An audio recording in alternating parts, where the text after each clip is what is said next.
తిరుపతి రావాలంటే భయపడే విధంగా తిరుమల వెంకటేశ్వర స్వామిని చూడడానికి ప్రపంచవ్యాప్తంగా కూడా భక్తులు వస్తుంటారు. అటువంటి భక్తులు ఎవరిని కూడా మీరు తిరుపతి రావడానికి భయపడే విధంగా ఈ పాలక మండలి పనితీరు కనబడుతుంది. పాలక మండలి కావచ్చు, ఈ కూటమి ప్రభుత్వం చంద్రబాబు నాయుడు ప్రభుత్వంలో పనిచేస్తున్న అధికారులు కావచ్చు, అందరూ కూడా తిరుమల తిరుపతి దేవస్థానం రావాలంటే భయపడే పరిస్థితి.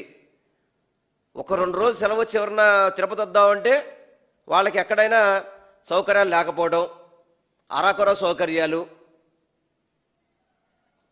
కరెక్ట్గా 30 తారీఖు వస్తుంది, ఇంకా సంవత్సరం కాలేదు.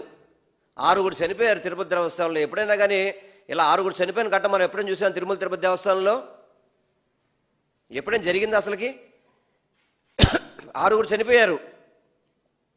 దీనికి ఏం చేశారయ్యా అంటే ఒక సారీ చెప్పించాడు సనాతన ధర్మ, మనకి సనాతన నాయకుడు ఒక ఆయన ఉన్నాడు కదా, ఒక సారీ చెప్పించాడు, వాళ్ళకేదో డబ్బులు ఇప్పించారు. అంటే వాళ్ళ ప్రాణాలు తిరిగి రాగలుగుతాయా? ఒక సారీతో ప్రాణాలు తిరిగి రాగలుగుతాయా?